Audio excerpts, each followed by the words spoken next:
নমস্কার, শুরু করছি করোনা মোকাবেলা। 1796 খ্রিস্টাব্দ, ইংল্যান্ড।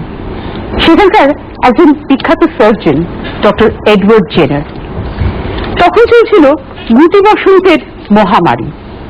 তিনি লক্ষ্য করলেন যেসব গোয়ালিনী বা মিল্কমেটরা আসত তাদের কিন্তু কখনো গুটি বসন্ত হয় না। তিনি কারণটা জানতে চাইলেন। তখন সেই মেয়েরা তাকে বলল যে গরুর এক ধরনের ফোসকা হয় যেটাকে বলা হয় কাউপক্স, এবং যেসব গোয়ালিনীর হাতে সেই কাউপক্সটা হয়েছে তাদের কোনোদিন আর গুটি বসন্ত বা স্মল পক্স হয় না।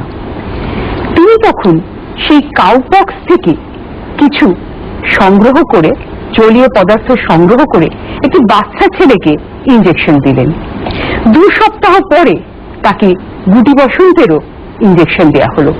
ছেলেটির কিন্তু স্মল পক্স হলো না, এবং প্রথম ভ্যাকসিন পৃথিবীতে আবিষ্কৃত হলো। তাই ডক্টর এডওয়ার্ড জেনারকে ফাদার অফ ভ্যাকসিনোলজি বলা হয়। তারই হাত ধরে 1980 সালে WHO সারা পৃথিবীকে স্মল পক্স ফ্রি বা গুটি বসন্ত আর হবে না বা হচ্ছে না এই কথা কিন্তু ঘোষণা করে। শতাব্দীর পর শতাব্দী পার হয়ে গেছে, প্রেক্ষাপটের একদম অদল বদল। আজকেও কিন্তু আমরা করোনা নামক এই ভাইরাল মহামারী নিয়ে আলোচনা করছি, বা এই ভাইরাল মহামারী বিগত 6 মাস ধরে আমরা সবাই লড়ে যাচ্ছি। এবং সচেতনতা, সাবধানতা এই অবলম্বন করে আমরা কিন্তু দূরদর্শনের পক্ষ থেকে করোনা মোকাবেলা অনুষ্ঠানে নিরন্তর প্রচার করে আসছি যাতে মানুষ সুস্থ থাকতে পারে, স্বাভাবিক জীবনযাপন করতে পারে। এই করোনা আবহে কি অন্য ধরনের জটিল অপারেশন হবে না? ধরুন কারুর রোড ট্রাফিক অ্যাক্সিডেন্ট হলো, বা মুখের মধ্যে ক্যান্সার, বা বিভিন্ন ধরনের ডেন্টাল ট্রিটমেন্ট। তাই করোনা আবহে কিভাবে নিজেকে সতর্ক রাখবো, সুস্থ রাখবো নিজেকে এবং নিজের পরিবারকে? ঠিকই ধরেছেন, আমাদের আজকের আলোচনা এই প্রসঙ্গে। আর এই প্রসঙ্গে আলোকপাত করার জন্য আমি স্টুডিওতে পেয়েছি ডক্টর অনির্বাণ সেনগুপ্ত, বিশিষ্ট ম্যাক্সিলোফেশিয়াল সার্জন। সুস্বাগতম। সঙ্গে রয়েছেন doctor Uttam Dev, professor, department of orthodontia and head of the department of dentistry, BSNCH, Bankura. নমস্কার। সঙ্গে রয়েছেন আপনারা, আমার প্রিয় দর্শক বন্ধুরা।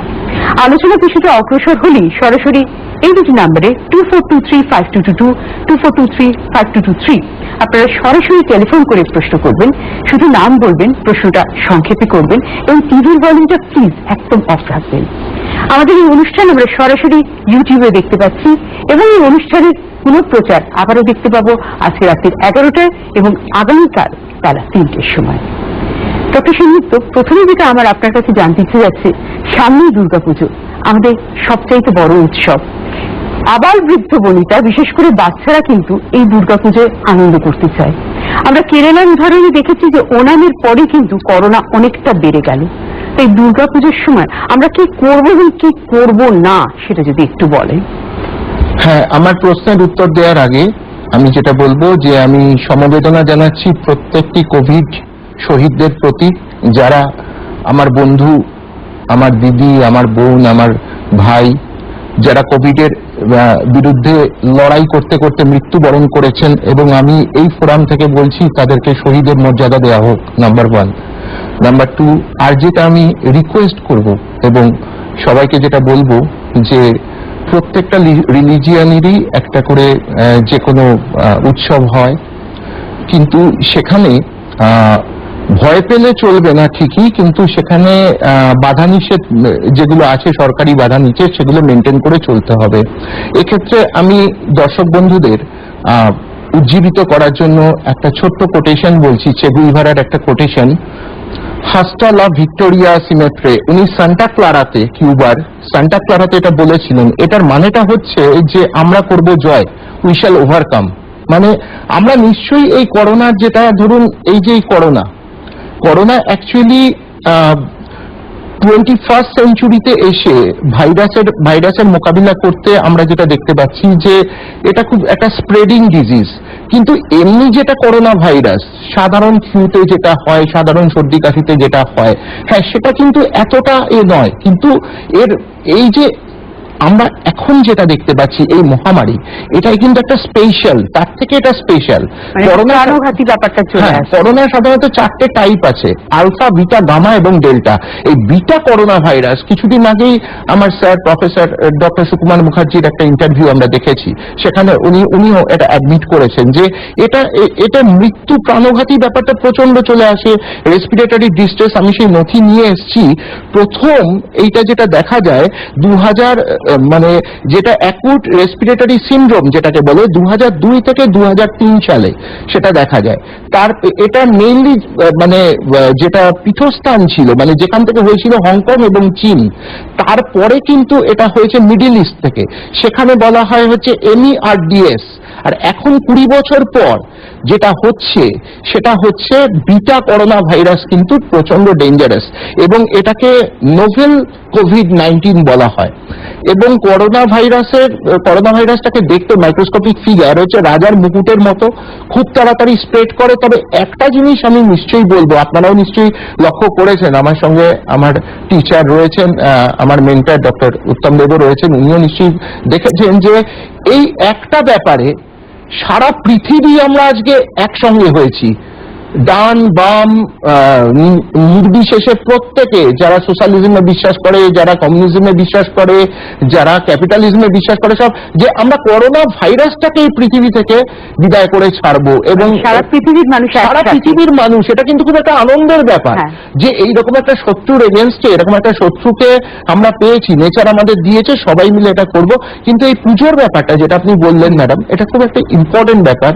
এখানে কিন্তু বিশেষ করে বাচ্চারা, আমি প্রথমেই সাংবাদিক বন্ধুদের, এখানকার প্রডিউসারদের, এখানকার ডিরেক্টরকে আমি ধন্যবাদ জানাবো, যে এখানকার ক্যামেরাম্যান যারা বন্ধুরা আছেন, যে নিরলসভাবে গত 1 বছর আপনারা যে সার্ভিসটা দিয়েছেন, করোনা কেন হয়, এটার প্রতিকার কিভাবে এটা থেকে এড়ানো যায়, এটা একটা ইউনিক ব্যাপার। এটা একটা ইউনিক যেভাবে আপনারা এটা করেছেন, সচেতনতা, অ্যাওয়ারনেসের জন্য আপনারা যেটা করেছেন, এটা একটা আনপ্রেসিডেন্টেড ব্যাপার। কিন্তু এখানে এটা কিন্তু ভুললে চলবে না। গত বছর আমি পুজোয় দেখছিলাম যে আপনাদের চ্যানেলে নয়, অন্যান্য চ্যানেলে, যে বিকেল 4টের সময় অমুক জায়গায় পুজোর 10,000, বিকেল 5টার সময় 15,000, বিকেল 6টার সময় সেটা হয়ে গেল 20,000 লোক। এটা কিন্তু মানুষকে প্রভোগ করে, বাচ্চাদের প্রভোগ করে, যে তারা সঙ্গে সঙ্গে, আমরাও বলতাম, আমরা যখন হোস্টেল থেকে বাড়িতে আসতাম, মা বাবাকে আমরা বলতাম চলো চলো চলো, আমাদের মাসিমণি মেসোমণি সবাইকেই আমরা বলতাম যে চলো আমরাও ঠাকুর দেখতে যাব। হ্যাঁ, এটা কিন্তু বাচ্চাদের প্রভোগ করে। সেই জন্য কিছু কিছু কিন্তু এখন এই রয়েছে, যেগুলো হচ্ছে কার্টুন রয়েছে, বাচ্চাদের মনটা ওই দিকে একটু ডেভিয়েট করুন। বা যদি আপনি ভার্চুয়াল ভাবে, তখন সবকিছুই হচ্ছে, এখন ইন্টারন্যাশনালি ভার্চুয়ালি সবাই মানে ডিস্টেন্সে সবকিছু হচ্ছে, তাহলে কেন নয় পুজোর ক্ষেত্রে এটা? কারণ আমরা আমাদের সমস্ত হোয়াটসঅ্যাপ গ্রুপগুলোতে আমরা সব জায়গায় বলছি যে এটা যেন মহামারী না হয়। আমি জানি যে অনেক ক্ষেত্রেই করোনা বাড়ছে, সেক্ষেত্রে কন্ট্রোল হচ্ছে, সবকিছুই হচ্ছে, হ্যাঁ, কিন্তু এটা যেন মহামারীর দিকে না যায়। প্রত্যেকটা দর্শক যদি বা তারা ঢোকেন, তাদেরকে প্রত্যেকটা স্যানিটাইজার দিয়ে তাদেরকে স্যানিটাইজ করা উচিত। মাস্কটা তো মাস্ট। এবং আমি আগের প্রোগ্রামও ফাউন্ডেশন ডের দিন বলে গেছিলাম যে সবসময় কনজেস্টেড এরিয়ায় একদম থাকা উচিত না, কোনো বদ্ধ জায়গায় অনেকের সমাগম একদমই করা উচিত না। এই জিনিসগুলোকে এড়াতে হবে। আর যেটা মেনটেন করতে হবে, এখানে ইমোশনাল থেকেও এখানে হিসেবে ব্যাপারটা বেশি চলতে হবে, যে আমাকে মনে করতে হবে আজকে একদিনে আমি পুজোর সময় আমি করলাম, আমি খাবার দাবার খেলাম, আমি এনজয় করলাম, কিন্তু তার জন্য আমি আমার মূল্যবান জীবনটাকে আমি দিতে পারবো না। হ্যাঁ, এটা ভার্চুয়ালি হোক না, অসুবিধা কি আছে, কম্পিউটারের মাধ্যমে হোক এটা। তারপরে বাচ্চাদের তেমন ভাবে মোটিভেট করতে হবে, কাউন্সেলিং করতে হবে। এবং আসছে বছর তো আমরা নিশ্চয়ই আশা করব। আর সব থেকে বড় কথা আমি বলবো, আমার এক কাউন্সিলর বন্ধু তো এবার একজন আনপ্রেসিডেন্টেড কাজ করেছেন, যে মা দুর্গার হাতে হচ্ছে স্যানিটাইজার দিয়েছেন এবং হচ্ছে মুখে মাস্ক দিয়েছেন। হ্যাঁ, এটা হচ্ছে গৌরী বাড়িতে। হ্যাঁ, এটা তো খুব সুন্দর, এটা একটা আনপ্রেসিডেন্টেড জিনিস, এটা অ্যাওয়ারনেস একটা। অবশ্যই। তার মানে আমরা পুজোর সময় ভিড় বাড়াবো না, সচেতন থাকবো, সাবধানে থাকবো। সেই সময় একটা কথা বলে দিই, কোনো যদি প্রয়োজন পড়ে, আমাদের তলায় কিন্তু স্ক্রিনে অনেক হেল্পলাইন নাম্বার যাচ্ছে, আপনারা কিন্তু সেইগুলোর উপর অতি অবশ্যই একটু চোখ রাখবেন। প্রভুদেব, আমি এবারে আপনার কাছে আসছি। ছোট্ট করে আমাদের বুঝিয়ে দেন এই অর্থোডন্সিয়ার ব্যাপারটা কি, এবং এই করোনা আবহে ডেন্টাল ট্রিটমেন্ট গুলো কিভাবে হচ্ছে, ব্রেসিং বা ক্লিপ, এটা করব না কিভাবে করব? অর্থোডন্সিয়া ডেন্টাল যে বিভিন্ন রকমের চিকিৎসা ব্যবস্থা আছে তার মধ্যে অন্যতম একটি শাখা, অন্যতম প্রধান শাখা। এই অর্থোডন্টিক পেশেন্ট বলতে আমরা বুঝি, আমরা তো যারা ডাক্তারের কাছে যাই, হাসপাতালে যাই, তার একটা ব্যাপার সবাই কমন ফ্যাক্টর নিয়ে যায়, একটা ব্যথা হয়েছে কোথাও, পায়ে ব্যথা, হাতে ব্যথা, পেটে ব্যথা, মাথায় ব্যথা, কোন একটা ব্যথার জন্য আমরা চিকিৎসকের বা হাসপাতালে শরণাপন্ন হই। আমরা বোধহয় একটা ছবির সাহায্যে এটা এখন দেখতে পাচ্ছি, একটা অর্থোডন্টিক পেশেন্টের ছবি দেখালে বোঝা যাবে যে এই অর্থোডন্টিক প্রবলেম হচ্ছে একটা প্রবলেম, কিন্তু গুরুতর প্রবলেম হচ্ছে এটার জন্য কোনো ব্যথা হয় না। আচ্ছা, ছোট বাচ্চার ব্যথা হলো, বাবা মা অ্যাটেনশন দিল, সঙ্গে সঙ্গে ডাক্তারের কাছে গেল। এটা এমন একটা ব্যাপার, একটা ইরেগুলারিটিস, অসঙ্গতি, চেহারার পরিবর্তন হচ্ছে, মুখের পরিবর্তন হচ্ছে, কথায় বলে আরো ভালো করে বুঝিয়ে দিচ্ছি, ছবিটা আরেকবার দেখালে খুব ভালো হয়। হ্যাঁ স্যার। মানুষের মুখই হচ্ছে মানুষের মনের দর্পণ আর কি, পরিচয়। সেই মুখটা যখন চেঞ্জ হতে থাকে বাবা মা ভীষণ বিপদে পড়ে যায়। ছোট একটা বাচ্চা দাঁতগুলো এবড়ো থেবড়ো হয়ে গেছে, ঠোঁট বন্ধ করতে পারছে না, বন্ধুদের সঙ্গে লজ্জায় মুখে হাত দিয়ে বসে থাকে, কথা বলতে চায় না, সমাজ থেকে আস্তে আস্তে ডিভিয়েট হতে থাকে, ইন্ট্রোভার্ট হতে থাকে, মানে মানসিক একটা সমস্যা, মানসিক সমস্যা তৈরি হয়ে যায়, একটা ফিজিক্যাল ডিফর্মিটি হওয়ার সঙ্গে সঙ্গে। তো সেই ইরেগুলারিটিস অফ দ্য টিথ, চুয়ালগুলোর মধ্যে অসঙ্গতি, ওপরের চোয়ালের সঙ্গে নিচের চোয়ালগুলো মিলছে না, বেরিয়ে থাকছে, কথাবার্তা অস্পষ্ট হচ্ছে, এবং সব থেকে যেটা সমস্যা চিবিয়ে খেতে অসুবিধা হয়। এই সমস্ত বিভিন্ন রকম প্রবলেমস দিয়ে যেগুলো গ্রোয়িং এজে, একটা শিশু যখন বাল্যকাল থেকে কৈশোরের দিকে আসে তখন এই প্রবলেমগুলো শুরু হতে থাকে, এবং শুরু হতে হতে যতদিন না মুখের বাড়ন্ত হওয়ার একটা সময় থাকে, নির্দিষ্ট সময় থাকে, 7 থেকে শুরু হয়ে আস্তে আস্তে 8, 9, 10, 11, 12 বছর মধ্যে মুখের গঠনটা বৃদ্ধিপ্রাপ্ত হতে থাকে। ততক্ষণে সে ফুললি ম্যাচিউরড হচ্ছে আর কি। ফুললি ম্যাচিউর হওয়ার আগে দৈর্ঘ্য প্রস্থে যখন বাড়ছে, মুখটা ততটা বাড়ছে, কিন্তু একটা সময় পরে মুখের গঠনটা বেশি বাড়ে না। এবং গুরুত্বপূর্ণ ব্যাপার এইটাই যে 11 বছরের একটা ছেলের যতটা গড়ন হবে, 11 বছরটা মেয়েগণ তার থেকে বেশি পরিপূর্ণ হবে। আমি করোনা আবহে কি করা উচিত এই প্রসঙ্গে আসছি স্যার, একজন বন্ধু রয়েছে, ফোনটা নিয়েছি। হ্যালো, নমস্কার। হ্যালো হ্যালো, হ্যাঁ নমস্কার, কে বলছেন? হ্যাঁ নমস্কার, আমি কিশোর ঘোষ বলছি জামশেদপুর থেকে। বলুন। আমার প্রশ্নটা হচ্ছে, এখন গত 7 দিনে দেখা যাচ্ছে যে একটু ট্রেনটা পজিটিভ কেসেস গুলো একটু কমেছে সারা দেশের মধ্যে, এবং সমস্ত স্টেটেই একটু একটু করে কম হয়েছে। যেমন 97,000 পৌঁছে গিয়েছিল বেশ কয়েকদিন আগে, এখন ওটা কমে 75,000, 80,000 নিয়ে আসছে। এই যে ডাউন ট্রেনটা, এটা কি কন্টিনিউ করবে না আবার শীতকালে বেড়ে যাবে? একটা প্রশ্ন হচ্ছে, এই আলু পেঁয়াজ গুলো কি আমি সারফেস স্যানিটাইজার দিয়ে স্প্রে করে রেখে দিতে পারি, ইউজ করতে পারি কি? কারণ এগুলো তো জল দিয়ে ধোয়া যাবে না। এই দুটো প্রশ্ন অবশ্যই সঙ্গে থাকুন, তবে সেই উত্তর। হ্যাঁ, বলছি যে এটা তো যেটা ট্রেন্ড চেঞ্জ হচ্ছে, এটা তো ভবিষ্যৎবাণী করাটা এরকম ভাবে সম্ভব নয়, তবে we always hoping for our best. We are hoping for our best. অবশ্যই না, শীতকালে তো সেটা তো যে কোনো ভাইরাসের ক্ষেত্রেই একটা টেম্পারেচার একটা ফ্যাক্টর। শীতকালে বা গরমকালে এটা হচ্ছে একটা ফ্যাক্টর, যেখানে অনেক কিছু ফ্যাক্টর কাজ করে। তবে সব থেকে বেশি হচ্ছে অ্যাওয়ারনেস। আমি ডক্টর দেব যেটা বললেন বা আমি যেটা বললাম, যে এটা হচ্ছে অ্যাওয়ারনেস হচ্ছে এখানে একটা ফ্যাক্টর। এবার উনি যেটা বললেন যে আলু পেঁয়াজের ব্যাপারটা, আলু পেঁয়াজ গরম জলে ধুয়ে তো এটা করাই যেতে পারে। স্যার যদি আরো কিছু বলেন। না, এই ব্যাপারে নিশ্চয়ই যে কোশ্চেন দুটো করেছেন খুবই গুরুত্বপূর্ণ কোশ্চেন, কিন্তু প্রথমত আমি আপনাদের জানাতে চাইছি যে এখন হচ্ছে আজকের দিনে কথাটা 76,000 আমাদের দেশে, এটা ঠিকই, সমস্ত পৃথিবীতে 3.5 কোটি।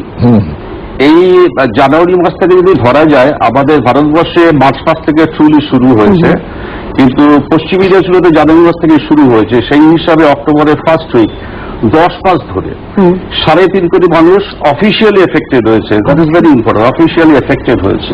এর বাইরে প্রচুর মানুষ আছেন এবং ভারতবর্ষে অনেক দেরি করে শুরু হয়েছে।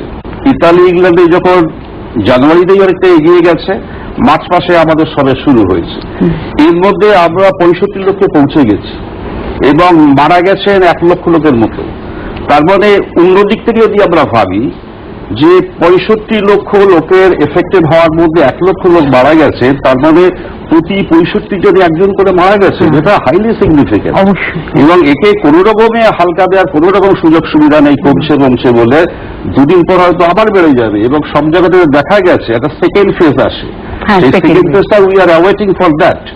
এবং সেকেন্ড যে কোশ্চেন আছে, এই যে ধোঁয়াধুলির ব্যাপারটা একটু বিজ্ঞানসম্মত হওয়া দরকার খুব স্বাভাবিকভাবে। এই যে আমাদের সবাই একটা নতুন তৈরি হয়ে গেছে, পকেটে করে স্যানিটাইজার নিয়ে ঘোরা, কোনো দরজার হ্যান্ডেল যাতে স্প্রে করে দিলাম, কোথায় না বেগুন নিয়ে আসার বাজার থেকে তাকে আবার স্প্রে করে দিলাম।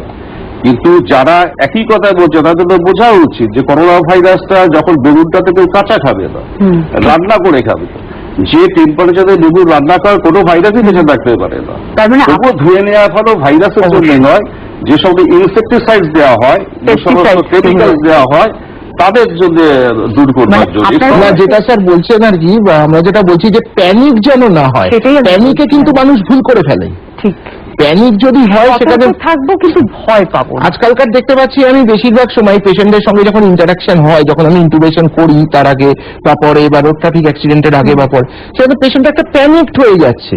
এটাই কিন্তু একটা মিডিয়ার বিশাল ভূমিকা রয়েছে। আপনারা যে প্রচারটা করছেন সেটা কিন্তু এই প্যানিকটাকে আস্তে আস্তে কাটিয়ে দেবে। ট্যাবু বেশি হয়ে যাচ্ছে, তাই জন্য আমরা বিজ্ঞানসম্মত, ডক্টর দেব যেটা বললেন যে বিজ্ঞানসম্মত ভাবে ব্যাপারটাকে করলে, বৈজ্ঞানিক দিক থেকে ভাবলে, সেগুলো তো যথার্থ বলেছে। রাইট টার্মটা হবে আমরা কোনো ব্যাপারকে খুব লাইটলি নেব না, আবার আতঙ্কগ্রস্ত হয়ে এমন কিছু কাজ করবো না। এই যখন আমরা করোনা আবহাওয়াতে সবকিছুই নিজেদেরকে অদল বদল করছি, নিউ নর্মালের কথা বলছি, তবে কিন্তু ম্যাক্সিলোফেশিয়াল সার্জারি এই কথাটা আজকের দিনে একজন বিশিষ্ট মানুষের হওয়ার পর থেকে ভীষণভাবে বহুল প্রচারিত হয়ে গেছে। এই ব্যাপারটা কি যদি আমাদের সহজ করে একটু বলেন, এবং করোনা আবহাওয়ার তাৎপর্যটা কথা। হ্যাঁ, বিশিষ্ট মানুষের রোড ট্রাফিক একটা অ্যাক্সিডেন্ট হয়েছিল, তখন আমি অসুস্থ ছিলাম, কিন্তু উনি মানে এটা পুরো সলভ হয়েছে হচ্ছে ভিন রাজ্য থেকে আর কি, আমাদের এখানে এটা সলভ হয়নি। ঠিক আছে, আচ্ছা, আমরা ফাদার অফ ম্যাক্সিলোফেশিয়াল সার্জারি যাকে আমরা বলি, তার নাম হচ্ছে জেমস এডমন্ড গ্যারেটসন। উনি 1869-এ ফিলাডেলফিয়াতে একটা পেপার প্রথম পাবলিশ করেন, যেটা হচ্ছে মাউথ, জজ অ্যান্ড অ্যাসোসিয়েটেড স্ট্রাকচার নিয়ে। তারপরেই কিন্তু সেই ফিলাডেলফিয়া ইউনিভার্সিটি থেকে এটাকে তকমা দেওয়া হয় ওরাল অ্যান্ড ম্যাক্সিলোফেশিয়াল সার্জারি। এটার কোনো মানে এটা একটা Atlantic ocean, maxillofacial surgery is a Atlantic ocean, এটার কোনো তল নেই, মানে পুরো প্রশান্ত মহাসাগরের মতো। এটা উপরেও কিছু দেখা যায় না, নিচেও কিছু দেখা যায় না। ধরুন এটা হচ্ছে ক্যান্সারের মধ্যে ওরাল ক্যান্সার, যেটা এখন ওরাল ক্যান্সারের এখন হচ্ছে সব থেকে বেশি হচ্ছে ক্যান্সারগুলোর মধ্যে। আমাদের ভারতে ওরাল ক্যান্সার কিন্তু সব থেকে বেশি। আমি তাহলে একটু ওরাল ক্যান্সারের উপরে যদি একটা অ্যাওয়ারনেসের জন্য একটা ছোট্ট করে দেখাই। অবশ্যই। আমি একটা কথা বলুন, এই করোনা আবহাওয়ায় অনেক সময় আমরা ক্যান্সার ট্রিটমেন্ট করাই না, বাড়িতে বসে থাকি, সেটা কিন্তু একদমই ঠিক নয় না। এটা কিন্তু আমি আপনাকে যেটা বলছি যে এমন স্তরে আমি ফার্স্টে এটা দেখাচ্ছি। এই দেখুন, এটা যদি একটু ছবিটা দেখানো যায়, আমি ক্যামেরাম্যান বন্ধুকে বলছি। হ্যাঁ, এটা পরিষ্কার দেখা যাচ্ছে যে লোয়ার জটা এটা কিন্তু পুরো ক্যান্সারে মানে এই হয়েছিল, ক্যান্সারে অ্যাফেক্টেড হয়েছিল। সেটাকে আমরা লোয়ার জটাকে পুরো রিপ্লেক্স করেছি, এবং লোয়ার জটাকে রিপ্লেস করার পর সেটাকে কি দিয়ে রিপ্লেস করা হয়েছে সেটা এখানে এক্সরেতেও পরিষ্কার দেখা যাচ্ছে। সেটা হচ্ছে আমরা এই যে ভালো করে দেখুন যে পায়ের একটা মাসেল, হ্যাঁ, সেটা হচ্ছে টিবিয়া প্লাস হচ্ছে ফিবিউলা গ্রাফটিং, সরি এখানে টিবিয়া না, এখানে হচ্ছে ফিবিউলা গ্রাফটিং করে সোলিয়াস মাসেল দিয়ে এই যে এখান থেকে পুরো করে দেওয়ার পর পেশেন্ট কিন্তু আমরা এই অবস্থায় নিয়ে এসেছি। আচ্ছা স্যার, এখানে একটা এইটা যদি একটু ছবিটা দেখানো হয়, পোস্ট অপ, এই যে করোনা আবহাওয়ায় যখন আপনারা অপারেশন করেন তখন পেশেন্ট এবং ডাক্তারবাবুদের অবশ্যই সতর্কতার জন্য আপনারা আর কি কি বিশেষ ব্যবস্থা নেন? হ্যাঁ দেখুন, প্রথমে রোড ট্রাফিক অ্যাক্সিডেন্ট কিছুদিন আগেই যেমন মানে স্যারের সঙ্গে আমার আলোচনা হচ্ছিল, স্যার আমাকে সবসময় বলেন, আমাকে স্যার ডক্টর দেব সবসময় বলেন যে তুমি কিন্তু নিজেকে প্রোটেকশন নিয়ে করবে। হ্যাঁ, কারণ ইজ এ ফাদার ফিগার, তাই জন্য তার ছেলের জন্য বলছেন এটা। কিন্তু সব থেকে বড় ব্যাপার হচ্ছে যে একটা রোড ট্রাফিক অ্যাক্সিডেন্ট যখন আসে তার একটা রেসপিরেটরি ডিস্ট্রেস হয়। এই যে লোহার জটা ভেঙে যাওয়ার পর, ম্যান্ডিবেলটা ভেঙে যাওয়ার পর তার টোটাল একটা মানে শ্বাস নিতে কষ্ট। হ্যাঁ ন্যাসেটারিক একটা স্টিন্ট হয়। হ্যাঁ, তো সেক্ষেত্রে শ্বাস নিতে প্রবলেম হয়। তো আমাদের প্রথম কাজ হচ্ছে এই এয়ারওয়েটাকে ইনশিওর করা। কোনো ফরেন বডি থাকলে সেটাকে আমি আপনাকে একটু দেখানোর চেষ্টা করছি, যদি এটা দেখানো যায়। সেক্ষেত্রে আপনারা বোধহয় কোভিড টেস্টও করার সময় পান। কোভিড টেস্টটা করা সবসময় কিন্তু আমরা সময় পাই না। আমি তার জন্যই আরেকটা কথা আপনাকে বলছি, মানে এটা আমি একটু দর্শক বন্ধুদের একটু সিম্প্যাথি অ্যাটেনশন করার চেষ্টা করছি, এবং সেটা আমি ডিমান্ড করি বলেই করছি। এই যে ধরুন চারিদিকে দেখি এই করোনা আবহের মধ্যেই ডক্টররা আক্রান্ত হচ্ছেন বিভিন্ন জায়গায়, এটা কেন? ডক্টররাও তো মানুষ, তারা নিজেদের লাইফ রিস্ক নিয়ে কত ডাক্তার মারা গেছে করোনার জন্য। আপনারা একটু সিম্প্যাথেটিক্যালি ডক্টরদের পাশে থাকুন, এটা নাম্বার ওয়ান।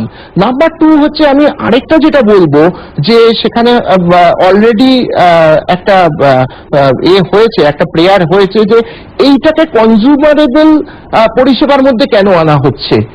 ডাক্তারদের জীবন কি তার থেকেও মানে কম দামি? তাহলে যদি এটা কনজিউমারেবল হয়, একটা করোনা আবহে একজন ডক্টর তার জীবন বাজি রেখে, তার টিম বাজি রেখে, নার্সরা, শুধু ডক্টর না, নার্সরা এবং স্বাস্থ্যকর্মীরা একটা করোনা পেশেন্টকে শুধু বাঁচানোর জন্য, সেটা কি পয়সার জন্য? কখনোই নয়। মানে আমরা এটা আশা করব যে আমাদের ডাক্তারবাবুদের, স্বাস্থ্যকর্মীদের পাশে কিন্তু আমরা সবসময় থাকবো।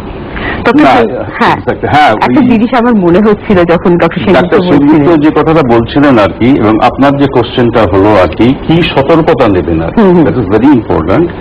এই জন্য ডিসিআই, যে ডেন্টাল কাউন্সিল অফ ইন্ডিয়া, যারা ভারতবর্ষে রেগুলেটরি বডি, তারা যে ইনস্ট্রাকশন দেয় গভর্নমেন্ট সেগুলোকে এক্সিকিউট করে বাই গভর্নমেন্ট অর্ডার। তো সেই ডিসিআই ইনস্ট্রাকশন, বিশ্ব স্বাস্থ্য সংস্থা, ICMR এবং স্টেট গভর্নমেন্ট, সেন্ট্রাল গভর্নমেন্টের যে ডিপার্টমেন্ট অফ হেলথ, তাদের যে গাইডলাইন, সেই গাইডলাইনে পরিষ্কার বলে দিয়েছে যে ডিউরিং দিস করোনা পিরিয়ড যে সমস্ত রকম ডেন্টাল ট্রিটমেন্ট করা যাবে না। নাম্বার ওয়ান, কেবলমাত্র যেগুলো ইমার্জেন্সি ডেন্টাল ট্রিটমেন্ট সেগুলোকে করা যাবে, এবং সেটা সমস্ত সরকারি হাসপাতালের ডেন্টাল ডিপার্টমেন্টে, কর্পোরেট হাসপাতালের এবং সমস্ত ডেন্টাল ক্লিনিক্সের জন্য অ্যাপ্লিকেবল। 2 নম্বর, কিছু আর্জেন্ট ডেন্টাল ট্রিটমেন্ট করা যাবে, এবং নর্মাল যে এভরিডে যে ডেন্টাল ট্রিটমেন্ট গুলো, যেমন দাঁত তোলা, দাঁতের সামান্য ব্যথা, কনকনানি, এই সমস্ত পেশেন্টদের কোন রকম এন্টারটেইন করতে হবে না। এবং ইমার্জেন্সি ট্রিটমেন্ট, ডাক্তার সেনগুপ্ত যেটা বললেন, রোড ট্রাফিক অ্যাক্সিডেন্ট, এমার্জেন্সি ট্রিটমেন্টের কয়েকটা ডিফাইন করে দিয়েছে। একটু ছবিটাও যদি দেখানো হয় স্যার, আপনার ছবিটা একটু ছবিটা বলো। আমি এমার্জেন্সি ট্রিটমেন্ট কাদেরকে ডিফাইন করেছে, তার মধ্যে ফার্স্ট হচ্ছে রোড ট্রাফিক অ্যাক্সিডেন্ট, যেটা বলেছে যে ফ্র্যাকচার দেখানো হচ্ছে। যে ফ্র্যাকচারটা কি হয়, ফ্র্যাকচার হয়ে গেলে মুখে রক্ত বেরোয়, রক্তটা গলার মধ্যে আটকে গিয়ে নেজাল প্যাসেজটাকে রেসিপ্যাসেজ থেকে অক্লুড করে দেয়, এবং সেখানে লাইফ থ্রেটনিং সিচুয়েশনস হয়। যেখানে লাইফ থ্রেটনিং সিচুয়েশনস আছে, কেবলমাত্র সেইগুলোকে এমার্জেন্সি ট্রিটমেন্ট হিসেবে দেখা দিতে হবে, তাদেরকে ট্রিটমেন্ট করতে হবে। ডাক্তার সেনগুপ্ত ঠিকই বলেছে, অনেক সময় ফেটালিটি সম্ভাবনা, আশঙ্কা থাকে বলে করোনা ট্রিটমেন্টের সময় থাকে না, সেই জন্য আপনাকে প্রপার পিপিই করতে হবে। অবশ্যই সেই পিপিই করে সেই ট্রিটমেন্টকে অ্যাটেন্ড করতে হবে। ডাক্তারবাবুদেরও তো সতর্কতা থেকে ছবিগুলো দেখানো হয় স্যারের কথার সঙ্গে, তাহলে আরো সুন্দরভাবে এই ছবিটা যদি একটু দেখানো হয়, যে এরকম যাদেরকে লাইফ থ্রেটিং সিচুয়েশনস এর জন্য বাঁচাবার জন্য রক্তটা পড়া বন্ধ হয়ে গেল, এবং ইমিডিয়েটলি তাকে চিকিৎসা না করলে ফিজিক্যাল ডিফর্মিটি, ফেসিয়াল ডিফর্মিটি দেখা দেবে। সুতরাং তাকে তখনই আর কি গ্রাফটিং করা হোক, প্লেটিং করা হোক, ম্যাক্সিলোফেশিয়াল সার্জারি সেগুলো করবেন। তার জন্য যথাযথ প্রিকশনস মেনটেন করতে হবে অ্যাকর্ডিং ডিসিআই গভর্নমেন্ট গাইডলাইন অনুযায়ী। এটা খুব সুন্দর বলেছেন ডক্টর দেব। এই ক্ষেত্রে একটা কথা খুব মনে পড়ে যাচ্ছে ডক্টর সেনগুপ্ত, এই করোনা আবহে রিসেন্টলি একটা সার্জারি এমন আপনারা করলেন যাতে কিন্তু একজন ভদ্রমহিলা তিনি শ্বাস নিতে পারছিলেন না, গলায় খোঁচা লাগছিল, মানে তার প্রাণ সংশয় হয়ে যাচ্ছিল। এই করোনা আবহে কিন্তু আমরা এই ধরনের পেশেন্টের চিকিৎসা কখনোই ফেলে রাখতে পারি না। এইটা যদি আমাদের এই অপারেশনটা করতে গিয়ে আমার একটা বিশাল একটা অভিজ্ঞতা হয়েছে, আমি এইটার মাধ্যমে সেটা বলছি। এটা হচ্ছে আমাদের স্টাইলোমাস্টার্ড ফোরামেন, এখান থেকে ফেসিয়াল নার্ভ বেরোয়, এই যে দেখতে পাচ্ছেন, এটা একটা স্কাল, হিউম্যান স্কাল, একটা সেরামিক হিউম্যান স্কাল এখান থেকে বেরোয়। এখানে স্টাইলয়েড প্রসেস থাকে, এই স্টাইলয়েড প্রসেসটা ইলংগেটেড হয়ে গিয়ে ওনার গলায় খোঁচা লাগছিল, প্লাস ওনার নাকে হচ্ছে অবস্ট্রাকশন ছিল, নাজাল অবস্ট্রাকশন, শ্বাস নিতে পারছিল না। আমরা কিন্তু এই টোটাল এই প্রসেসটা, এই যে এই গলায় যে স্টাইলয়েড প্রসেসটাকে বার করা এবং কেটে ফেলে দেয়া এবং হচ্ছে সেটাকে এবং নাজাল অবস্ট্রাকশনটা, এটা কিন্তু টোটাল লোকাল অ্যানাস্থেসিয়ায় করেছি। এবং কারণ হচ্ছে ওনার একটা লাংস কম্প্রোমাইজড, যেহেতু লাংস কম্প্রোমাইজ সেহেতু কিন্তু জেনারেল অ্যানাস্থেসিয়া দেয়া। সত্যি আমাদের যে অ্যানাস্থেটিক ছিলেন ডক্টর গার্গী, ডক্টর জয়দেব রায়, ওনারা কিন্তু আমাকে সাজেস্ট করেছিলেন যে এটাকে জেনারেল অ্যানাস্থেসিয়ায় রিস্কি হয়ে যাবে, পেশেন্ট কোমার দিকে চলে যেতে পারে। তো সেই ক্ষেত্রে আমরা কিন্তু এটাকে লোকাল অ্যানাস্থেসিয়ায় করে পেশেন্টকে আবার নর্মাল লাইফে ফিরিয়ে দিয়েছি। কারণ ওনার নাকের ভেতরে যে প্যাথোলজিটা ছিল সেটা ম্যাক্সিলা পর্যন্ত চলে গেছিল। তো সেটা আমরা ম্যাক্সিলা থেকে ওপেন করি, ম্যাক্সিলা থেকে ওপেন করে সেটাকে হচ্ছে বার করে দিই এবং তার থেকে ডিএনএস হয়ে গেছিল, ডেভিয়েটেড নাজাল সেপ্টাম, সেটাকে আমরা নাজাল ফরসেপ দিয়ে ঠিক করি। এবং এই যে আপনারা দেখতে পাচ্ছেন এখানে, এটাকে বলা হয় হচ্ছে নাজাল সেপ্টাম, এই সেপ্টামটাকে আমরা পুরোপুরি ঠিক করে দিই এবং তারপরে পেশেন্ট আবার নর্মাল লাইফে ফিরে আসে। অবশ্যই। তাহলে আপনার কথা আবারও একটা বার বলতে ইচ্ছে যাচ্ছে যে করোনা বা থাকবে, কিন্তু আমরা এই ধরনের ইমার্জেন্সি ট্রিটমেন্ট, মানুষ বাঁচাবার যে প্রক্রিয়া, সেটা কিন্তু আমরা কখনো থেমে থাকবো না। ডক্টর দেব, আপনার হাতে তো বহু বিশিষ্ট ডাক্তারবাবু আপনার ছাত্র, আপনি ডাক্তার তৈরির কারিগর। একটা কথা আমার ভীষণ মনে পড়ছে, করোনা আবহে আপনি বললেন যে ডেন্টালের ইমার্জেন্সি ট্রিটমেন্ট গুলো হবে, সেক্ষেত্রে বয়স্ক মানুষের ট্রিটমেন্ট বা ধরুন প্রসূতি যে মায়েরা রয়েছে তাদের তো বিভিন্ন ধরনের জটিলতা চলে আসতে পারে, সেইটা একটু যদি আমাদের বলেন। একদম খুবই প্রাসঙ্গিক, বিশেষ করে এই করোনা আবহাওয়ার দরুন যে ইনস্ট্রাকশনটা গভর্নমেন্ট থেকে বারবার সব জায়গাতে বারবার প্রচারিত করা হচ্ছে যে যারা সিনিয়র সিটিজেন্স আছে তারা বিনা প্রয়োজনে বাড়ির বাইরে যাবেন না। অবশ্যই। কিন্তু আমার যার অসুখ আছে সে অসুখটার নোটিশ দিয়ে আসে না। প্লাস হচ্ছে বেশিরভাগ সিনিয়র সিটিজেন, তাদের কারো ডায়াবেটিক আছে, কেউ হাইপারটেনসিভ, মানে কোমরবিডিটি, যেটা আপনারা বলেন, এদেরকে বলে কোমরবিডিটি, আরো আনুষঙ্গিক রোগ আছে, হার্টের অসুখ আছে, কিডনির অসুখ থাকতে এবং পারে। করোনা হচ্ছে এমন একটা, এই যে সময়টা চলছে ক্রস ইনফেকশন এবং একজন থেকে একজন ছাড়িয়ে যাচ্ছে, কে অ্যাকচুয়ালি এফেক্টেড হয়েছে সেটা বোঝা যাচ্ছে না এখন, সেই সাংঘাতিক জায়গাটায় পৌঁছে গেছে। এবং তার জন্যই একটা দরকার হচ্ছে যত কম বাড়ির বাইরে যাওয়া যায়, তার মানে আমি কম সংখ্যক লোকের সঙ্গে এক্সপোজার দিচ্ছি, আমার চান্সেস অফ ইনফেকশনটা কম হবে এবং আমার থেকে অন্য লোকের ইনফেকশন কম হবে, সেইটা হচ্ছে একমাত্র ফ্যাক্টর। কিন্তু যাদের ডেন্টাল প্রবলেম হচ্ছে তাদের কি হবে, এই সমস্ত লোকজনদের, তাই না? এবং যারা বয়স্ক মানুষ তাদের তো বিভিন্ন রকমের দাঁতের রোগ থাকেই, বিশেষ করে তারা নানান রকম ওষুধ খান এবং ওষুধ খাওয়াতে নানা রকম সাইড এফেক্ট দেখা দেয়। যেমন একটা কমন সাইড এফেক্ট হচ্ছে মুখ শুকিয়ে যাচ্ছে, বারে বারে জল খাচ্ছে, ড্রাই মাউথ, জেরোস্টোমিয়া, বিভিন্ন রকম ওষুধ খাওয়ার জন্য হয়। প্লাস হচ্ছে যারা ডায়াবেটিস আছে, হাইপারটেনশন আছে, পার্কিনসন ডিজিজ আছে এবং বিভিন্ন রকম ওষুধ যারা খান তাদের মুখ শুকিয়ে যাওয়ার চান্সটা খুবই বেশি। এবং মুখ শুকিয়ে যাওয়ার সঙ্গে ডেন্টাল ট্রিটমেন্টের একটা রিলেশন আছে। যত মুখ শুকনো হবে মুখের মধ্যে ডেন্টাল ক্যারিজ, দন্তক্ষয় রোগটা তত হওয়ার সম্ভাবনা বেশি হয় এবং সেইটাই হয়। এবং দাঁতের যন্ত্রণা হচ্ছে, ব্যথা হচ্ছে, তাদের তো নিশ্চয়ই একটা, কিন্তু এগুলো লাইফ থ্রেটনিং নয়। সুতরাং অ্যাকর্ডিং টু ইনস্ট্রাকশন আপনাকে এখন ঘরের বাইরে যেতে বারণ করা হচ্ছে। তার জন্য কি দরকার, আমি বিশেষ করে সবাইকেই বলে রেখেছি, বলার দরকারও সবাইকে, এই সমস্ত ক্ষেত্রে আপনাদের যে পরিচিত লোকজন আছেন, ডাক্তার আছেন, তাদের সঙ্গে টেলিফোনে যোগাযোগ করবেন। টেলিফোনে যোগাযোগ করে, এখন টেলিমেডিসিনটা খুবই সহজ ব্যাপার, সবাই এবং সবই ভার্চুয়াল, এটাকে আপনারা ব্যবহার করবেন সমাজের জন্য, নিজের জন্য। ঠিকই ডক্টর সেন যেরকম বলেছিলেন যে দুর্গাপুজোটা এবারে ভার্চুয়ালি হোক না কেন, চিকিৎসা পদ্ধতিও অনেকটা কিন্তু ভার্চুয়ালি হলে ক্ষতি কি। কিন্তু আপনাদের কথা থেকে একটা কথা মনে আসছে স্যার, আমি ডক্টর সেনগুপ্ত আপনাকে জিজ্ঞাসা করতে চাই যে নিজের যদি আমার ইমিউনটা ভালো থাকে, ইমিউনিটিটা, তাহলে তো আমি রোগ প্রতিরোধ ক্ষমতাটা ভালো হবে, শুধুমাত্র শহরে নয় গ্রামের দিকেও। এই একদম। ব্যাপারে আপনি কিছু বলবেন?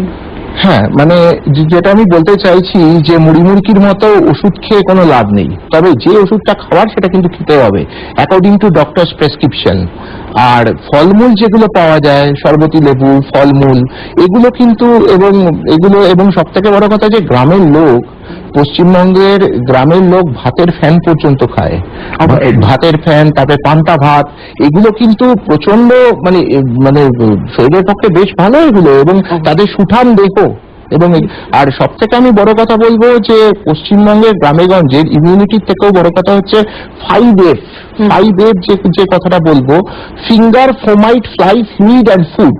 এক্ষেত্রে একটা সমীক্ষায় দেখা গেছে, যেটা গুগলেও অনেকেই পাবে ইন্টারনেটে, যে মুখের মধ্যে অনেক সময় মানুষ হাত দেয়, মুখের মানে ওরোফেসিয়াল রিজিয়ন, এক্ষেত্রে কিন্তু সেক্ষেত্রে করোনার যে করোনার যে স্প্রেডিং পাওয়ারটা সেটা কিন্তু অনেক বেড়ে যায়। এরপরে ফোমাইট, মানে দেখা গেছে হাঁচি কাশির থেকেও মানুষের বিভিন্ন জায়গায় হ্যান্ডেলে হাত দিয়ে, বা ধরুন একটা হাঁচি কাশি হচ্ছে, সেখান থেকে ড্রপলেটসটা গিয়ে হ্যান্ডেলে পড়লো, সেখান থেকে প্রেসিপিটেট করে গেল, তো সেখান থেকে কিন্তু ওটা কিন্তু একটা ফোমাইট তৈরি হয়, তো সেখান থেকে কিন্তু স্প্রেড করতে পারে। আচ্ছা, তারপরে আমি যেটা বলছি ফ্লাই, এখানে মাছির খুব একটা ভূমিকা নেই, ফ্লুইডেরও খুব একটা ভূমিকা নেই, কিন্তু ফুডের কিন্তু ভূমিকা রয়েছে। ফুড মানে আমরা 3 রকমের খাবার আমরা বাজার থেকে আনি, একটা হচ্ছে ওপেন, যেটা শাকসবজি ফলমূল, একটা প্যাকেট ফুড, আরেকটা হচ্ছে মিউট ফুড, যেটা হচ্ছে মাছ মাংস।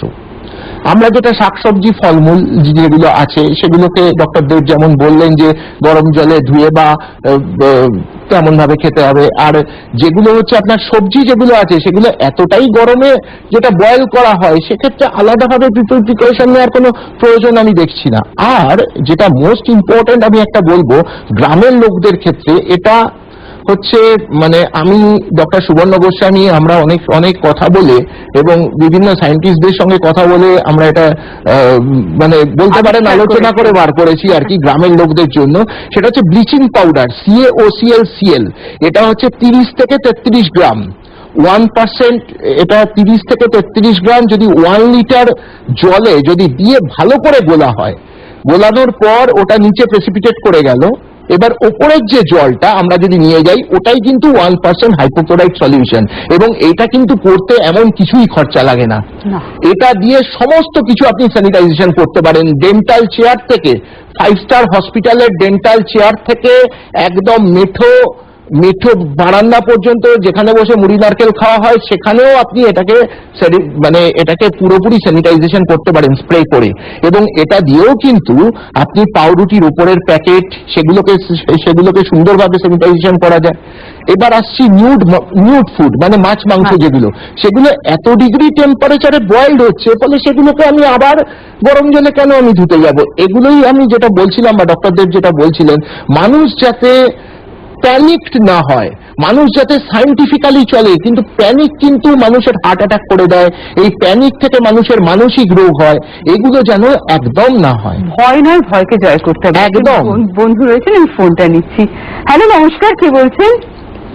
হ্যালো, হ্যাঁ নমস্কার, হ্যাঁ বলুন। এই আমার না মাস দুয়েক হবে। আপনি না দাদা, আপনি একটু টিভির ভলিউমটা একদম অফ করে দিন। ভলিউম তো কমই আছে। কম না, অফ করে দিন, টোটাল অফ। আচ্ছা, ভালোভাবে শুনতে পাবেন তাহলে। বলুন এবারে, বলুন।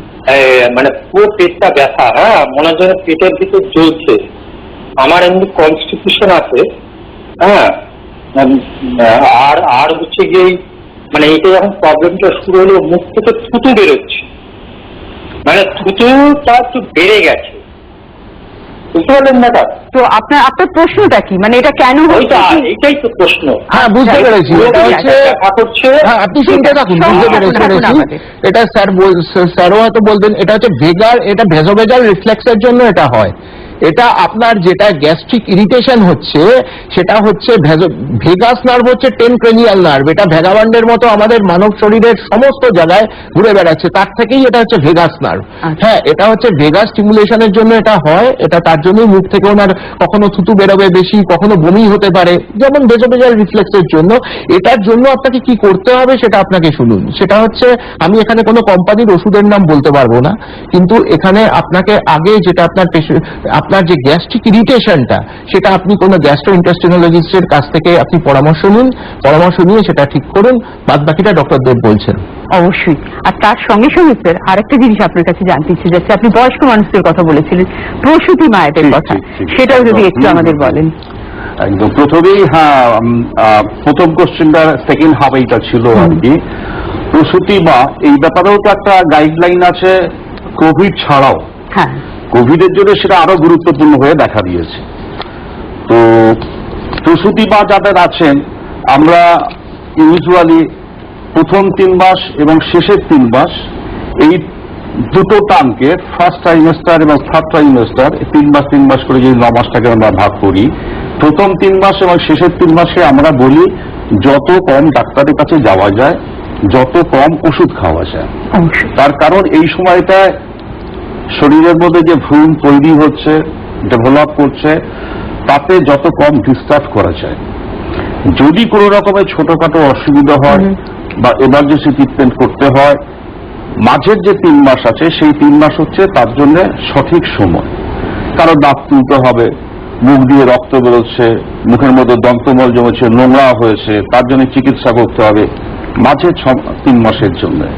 কিন্তু এখন যেহেতু এই করোনা সময়, এই সময় এরা স্পেশাল ক্যাটাগরি, প্রসূতি মা যেমন সিনিয়র সিটিজেন স্পেশাল ক্যাটাগরি, তাদের জন্য বিশেষ নির্দেশনা থাকে। এদের জন্য আমরা সেরকম বলে থাকি, প্রচন্ড দরকার না হলে বাড়ির বাইরে যাতে না বেরোতে হয়, 1 নম্বর ব্যাপার। সেকেন্ড লাইন অফ অ্যাকশনস হচ্ছে আপনার পরিচিত ফিজিশিয়ান, চিকিৎসক, দাঁতের ডাক্তার, তাদের সঙ্গে ফোনে যোগাযোগ করুন। কোনো রকমের বেশি যন্ত্রণা হলে সেই যন্ত্রণা সহ্য করবেন, সেটাকেও না করা হচ্ছে, সেটাও না করবেন না। কেন অনেক সময় প্রচন্ড যন্ত্রণার জন্য ভ্রূণের ক্ষতি হতে পারে, সেটা যাতে না হয় তার জন্য আপনি যন্ত্রণায় কষ্ট পেয়েছে একেবারে মুখ বুজে পড়ে থাকবে, সেটাও আমরা চাই না। অবশ্যই ফোনে যোগাযোগ করবেন। তাতেও যদি না কমে, অবশ্যই আপনাকে বাইরে আসতে হবে যথাযথ সতর্কতা নিয়ে। সেই এসএনএস যেটা কথা বলে না, এসএনএস সংক্ষেপে আছে, এস ফর হচ্ছে স্যানিটেশন, বেরোবার আগে হাত ধুয়ে নেবেন। এই ফর মাস্কিং, মাস্কিংটা পরবেন যাতে হাতটা মুখে না ঢুকে যায়, বাইরের থেকে কিছু না আসে। এবং again S for social distance, বা দৈহিক দূরত্বটাকে মেনটেন করে আপনি বেরোবেন বাড়ির কারোর সঙ্গে। ডাক্তারের কাছে আগে থেকে অ্যাপয়েন্টমেন্ট করা থাকবে, সেই সময় যাতে বেশিক্ষণ অপেক্ষা করতে না হয়। এবং ডাক্তার যথাযথ পিপিই পরে সাবধানতা নিয়ে আপনাকে দেখে যথাযথ ওষুধ দেবে। তার বাইরে কিছু করা উচিত নয় প্রসূতি মায়েদের জন্য। এবং আরেকটা তাদের বলবো, ডাক্তার সেনগুপ্ত বলেছেন, প্রত্যেক কটা সময় এই সময় যাতে রোগ জীবনে যাতায়াত ধরতে না পারে, তার জন্য নিজেদের ইমিউনিটি বাড়ানো দরকার, আপনি বলছিলেন। এবং তার জন্য ইমিউনিটি বাড়াবার জন্য ওষুধের থেকেও গুরুত্বপূর্ণ হচ্ছে আপনি কি খাচ্ছেন, কেমন ভাবে খাচ্ছেন। যেমন আমলকি, যে কোনো রকমের সাইট্রেটেড ফুডস, লেমন আছে, শরবতি লেবু আছে বলেছে, ভিটামিন সিটা আছে, ভিটামিন সি প্রচুর থাকে এবং অ্যান্টি অক্সিডেন্ট যেমন থাকে, সেইগুলো খেতে হবে। তেল মশলা কম খেতে হবে, রিচ খাবারটা, রিচ রান্না, কুকিং কম করতে হবে, সেইগুলো সাবধানতা নিতে হবে। এবং ফ্রেশ ভেজিটেবলস, গ্রিন ভেজিটেবলস আর ফ্রেশ ফ্রুটস খাবারের মধ্যে থাকতে হবে। উইথ অনেক পানীয় জল খেতে হবে আপনাকে, সেটা গুরুত্বপূর্ণ। ফ্লুইড ইনটেক মেনটেন করতে হবে। এটা খুব মানে ইম্পর্টেন্ট স্যার, যেটা বললেন যে ফ্লুইড ইনটেক। আর আমাদের প্রত্যেকের বাড়িতেই তুলসী গাছ আছে, তুলসীও কিন্তু একটা মানে ইম্পর্টেন্ট একটা রাখে, তুলসীর তেল হ্যাঁ প্রতিষেধক একটা, সেটা যদি একটু ভালো করে ধুয়ে যদি চিবিয়ে খাওয়া যায়, হ্যাঁ তুলসীর অ্যান্টি অক্সিডেন্ট। হ্যাঁ, এবং হচ্ছে হলুদটা কিন্তু আজকালকার দিনে মানে দুধ হলুদ অনেকেই খাচ্ছে, সেটা একটা ব্যাপার। লেবু, হ্যাঁ, পাতি লেবু, তারপরে স্যার যেটা বললেন সাইট্রাস ফ্রুট, হ্যাঁ, মানে তুলসীর তেল, এটা তো খুবই কাজে দেয়, এটা তো আমি নিজে পার্সোনালি ইউজ করি আর কি, পিউরেরিয়া তুলসী। হ্যাঁ, এটা হচ্ছে খুবই সুন্দর জিনিস, এটা আমি সবাইকেই বলছি ইউজ করার জন্য। সবকিছু আছে, হ্যাঁ, একটু অবশ্যই। সাবধান হলেই চলবে। এক্ষেত্রে একটা জিনিস জানতে চাই যে অক্সিজেন উত্তর ওরাল ম্যানিফেস্টেশন অফ করোনা ভীষণ ভাবে এসছে, মানে সিমটম অনেকটাই বদলে যাচ্ছে, মুখের মধ্যে অনেক ধরনের সমস্যা আসছে করোনা পেশেন্টদের। সেই ক্ষেত্রে কিন্তু ম্যাক্সিলোফেশিয়াল সার্জনদের এবং ডেন্টাল সার্জনদের ভূমিকা আইকিউ বা আইসিইউতে ভীষণ ইম্পর্টেন্ট, সেটা ইন্টিউবেশনের জন্য বটে। হ্যাঁ। এই ব্যাপারটা যদি একটু বলেন। হ্যাঁ, এটা খুব ইম্পর্টেন্ট। আমি এটা নথি নিয়ে এসেছি সঙ্গে, এটা হচ্ছে চার্লস বোর্ডার্ড 2020 ওরাল ম্যানিফেস্টেশন অফ করোনা কোভিড-19 এবং এডি মারিয়া এটল। এটা হচ্ছে high prevalence of olfactory and taste disorder during covid. এটা এই যে স্বাদ পাই না আমরা, অল্টারনেশন হতে পারে, কোনো একটাও হতে পারে, দুটোও একসঙ্গে হতে পারে, কখনো আপনি স্বাদ পাচ্ছেন না, শুধু এটা সিঙ্গেল হতে পারে, কখনো আপনি হচ্ছে স্মেল পাচ্ছেন না, স্বাদ পাচ্ছেন না, দুটো একসঙ্গে হতে পারে, কখনো স্মেল পাচ্ছেন না, সেটাও হতে পারে। আচ্ছা, এটার সঙ্গে যেটা বলছে যে হারপিসের মতো এমন কিছু লিসন মুখে দেখা যেতে পারে, অনেক সময় জিওগ্রাফিক টার্মিং এর মতো সেটাও দেখা যেতে পারে। এটা কিন্তু বলছে, এটা ওদের একটা পেপার যেটা আমি বললাম ওটা হচ্ছে সাবমিট করেছে, ওরাল ম্যানিফেস্টেশন অফ করোনা। এবার আমি আগেও যেটা বলেছি আপনাকে, মানে যেটা আমার মতো আমি ম্যাক্সিলোফেশিয়াল সার্জনদের পক্ষ থেকে এবং সমস্ত ডেন্টিস্টদের পক্ষ থেকে যেটা আমি বলছি যে আমাদের একটা ক্ষোভ আছে, ছোট্ট একটা সুপ্ত বেদনা আছে। সেটা কি, যে যখনই কোনো একটা এমার্জেন্সি পেশেন্ট আমাদের কাছে আসছে তখন কিন্তু আমরা সমস্ত কিছু ফার্স্টে ভুলে যাচ্ছি। স্যার যেটা বললেন যে রেসপিরেটরি ডিস্ট্রেস হচ্ছে, আমি কি তখন তাকে করোনা টেস্ট করাতে যাব, কোভিড টেস্ট করাতে যাব? তখন তো আমি সেটা তাকে করাতে যাব না, আগে তো তাকে রেসপিরেশন করে তাকে বাঁচাতে হ্যাঁ, হবে। তখন থেকেই তো আমার এয়ারবোন ইনফেকশন হয়ে তখন থেকে আমি ইনফেক্টেড হয়ে যেতে পারি। এটা শুধু আমি নই, আমি সমস্ত ডক্টরদের ক্ষেত্রে এটা আমি বলছি। তো সেক্ষেত্রে আমাদের আইসিসিউতে আমাদের ইন্টুবেশন করতে হয়। আমি একটা ইন্টুবেশনের যদি একটা দেখানো যায়, হ্যাঁ। আমি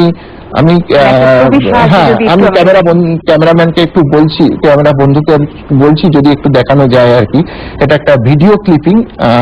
ইন্টিউবেশন তো এক ধরনের হ্যাঁ। করোনার চিকিৎসা। হ্যাঁ, এটা একটা চিকিৎসা। এটা হচ্ছে প্রথমে এয়ারওয়ে দিয়ে আমরা এটাকে করেছি, এটা আমি করছি জিনিসটা।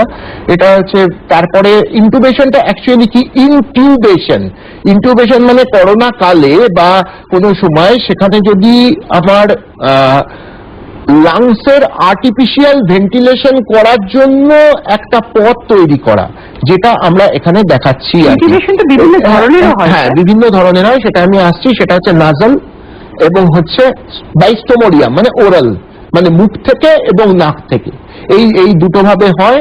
এবং এটাই কিন্তু পেশেন্ট, এই যে পেশেন্টের আমরা দেখাচ্ছি উনি কিন্তু আবার নর্মাল লাইফে ফিরে এসেছেন, সুস্থ হয়েছেন এবং ওনার কিন্তু কোভিড নেগেটিভ এসছে। এটাই আমাদের একটা বড় পাওনা।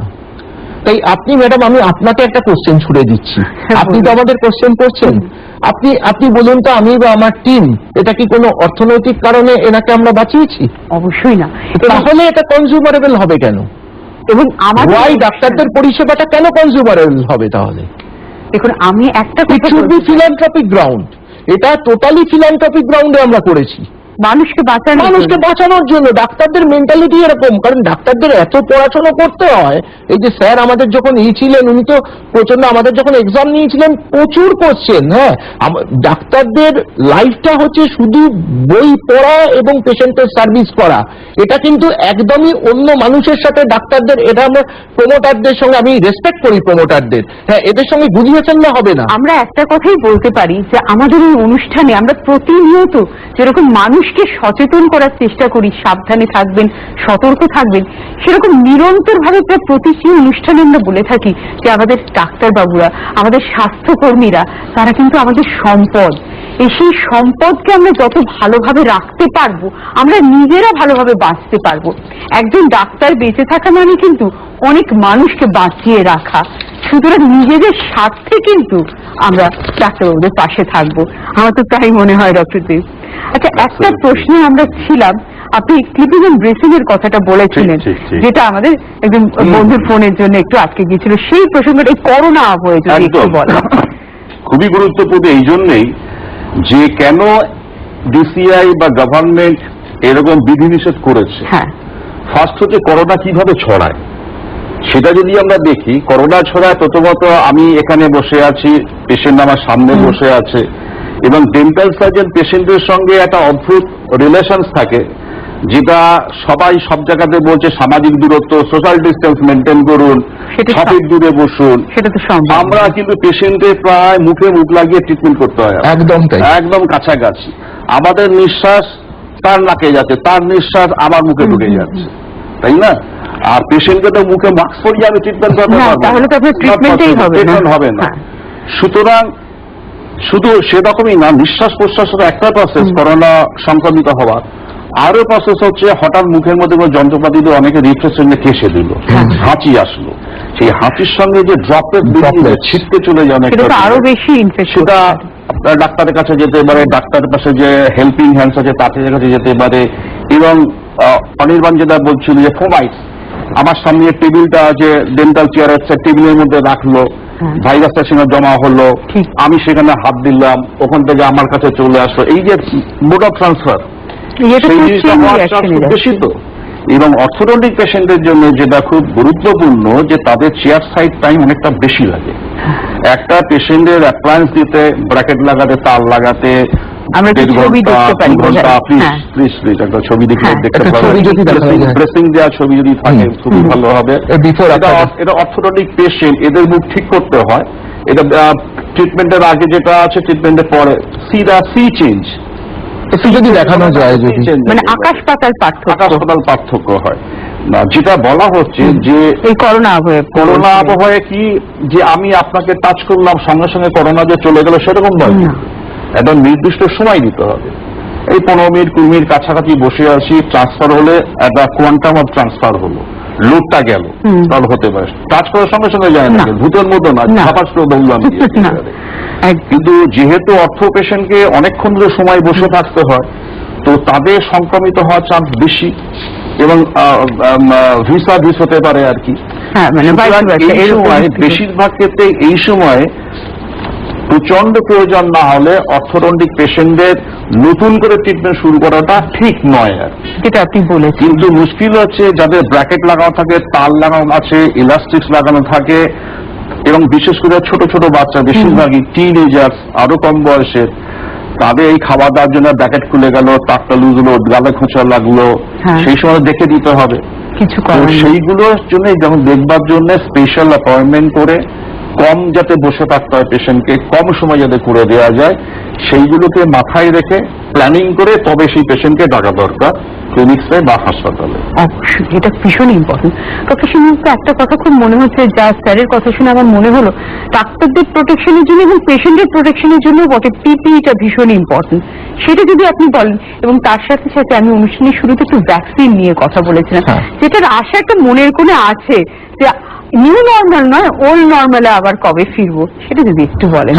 আমি একটা ছবি দেখাচ্ছি, এটা যদি দেখানো যায়, একটা পিপিই কিটস পরে আমরা পেশেন্টের ট্রিটমেন্ট করছি, এটা যদি একটু দেখানো যায়। হ্যাঁ, এই পিপিই কিটসটা হচ্ছে মানে খুব গালভরা নাম, হ্যাঁ, কিন্তু এটা পরে যে কি গরম লাগে ডাক্তারদের, আমি আবারও বলছি, মানে টেম্পারেচার যদি 60 থাকে তাহলেও কিন্তু আমরা ভেতরে দরদর করে ঘামতে থাকি। মানে একজন ডক্টর কত স্যাক্রিফাইস করছে না, তারা একটু ফিল করার চেষ্টা করুন। হ্যাঁ, তো এই পিপিই কিটস পরে আমরা পেশেন্টদের ট্রিটমেন্ট করি। কেন? তার কারণ হচ্ছে পেশেন্টদের থেকে যাতে কোনো ইনফেকশন আমাদের না আসে।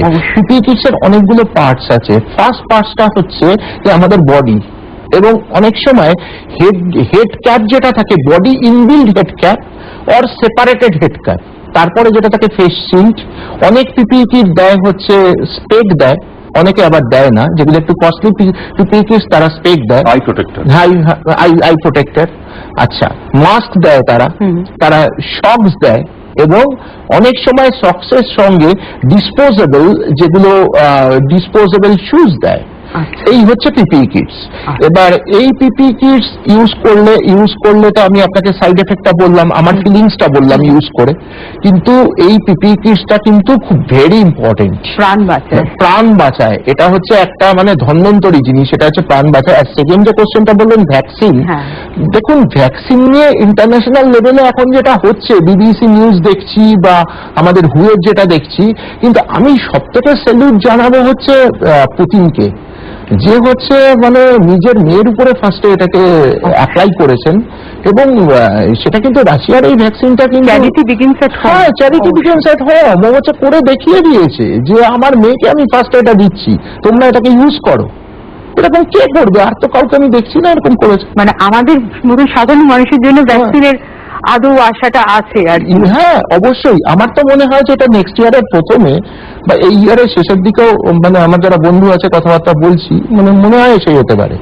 এই ব্যাপারে আপনি কিছু বলবেন? হ্যাঁ, এই ব্যাপারে প্রথমেই বলি যে ভ্যাকসিনটা হচ্ছে মানে অনুরোধের আসল নয়, যে বললো আমার দিয়ে দেবে সঙ্গে সঙ্গে 3 মাসের মধ্যে সঙ্গে সঙ্গে চলে আসতো, ব্যাপারটা ঠিক সেরকম নয়।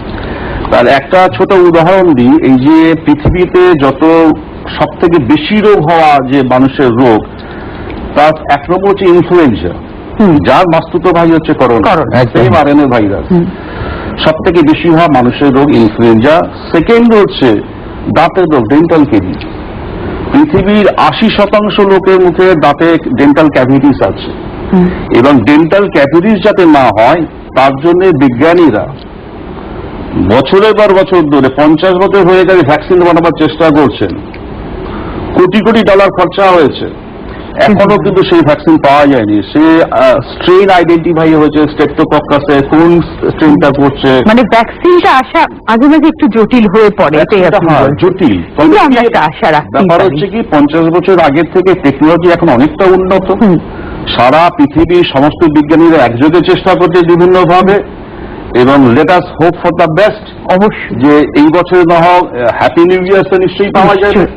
সেই ক্ষেত্রে আমরা যদি একটা জিনিস বলি যে সাধারণ মানুষের জন্য ছোট্ট করে বলতে পারি যে কিভাবে নিজেকে প্রোটেকশনে রাখবো, কিভাবে সুস্থ থাকবো পরিবারকে নিয়ে, সেটা যদি একটু বলেন। ফার্স্টে যেটা বলছি যে আপনারা প্যানিকড হবেন না, এটা একটা ট্যাবুতে এখন কিন্তু পরিণত হচ্ছে। বাঙালি একদম প্যানিকড হবেন না।